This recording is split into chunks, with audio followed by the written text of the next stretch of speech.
Hani aeroporda. Aeroporda? Hava. Yakalım mı? Hava. Amin min berit bunay.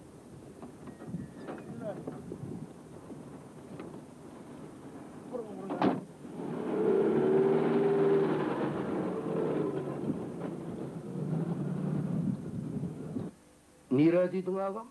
Aeroporda. Yol yakına değerli kardeş. Berber aeroport yoktur ağam. Ay yol için kova adam oldu. Ocağa da yolun hiçle. Ne diyeyim marar. Görmün fikir edişini. Ne çerek geçileceğim bilecek bolya. Kevradım bir hili kısık var ya. Beş manadın ağırsında da ulanıyor.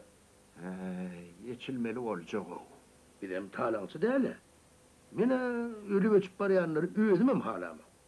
Bana tanrı arkasın besir.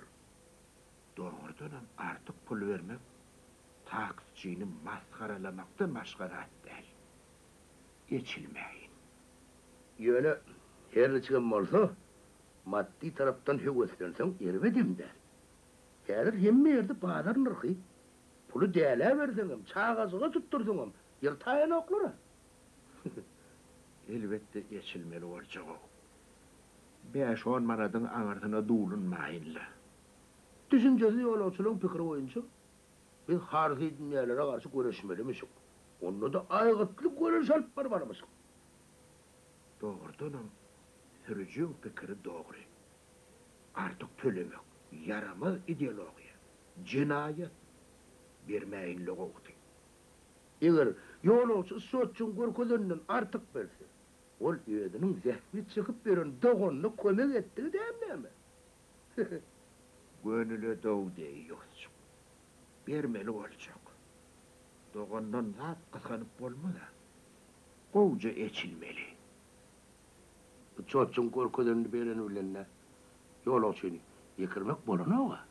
Olmaz. Bir taksi sürenimiz için hakaliyat ağrı.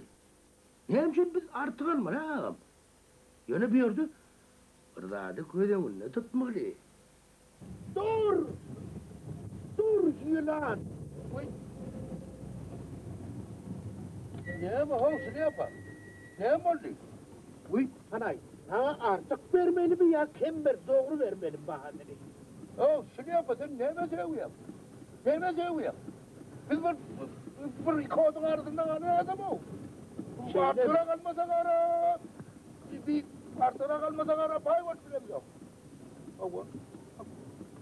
Bunun da bizim adımız şeydi. Ne olsun ya? Bu ne mi kargı ya? Nedir metbulun vereyim? Hadi. Bol bağım bırak, ben vaktim yok. Ya, kıskanma.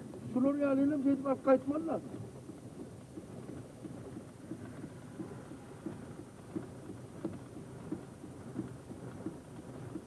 Ha, pulun.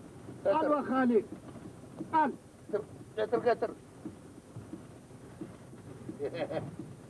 Olmaradını artık çilendirin.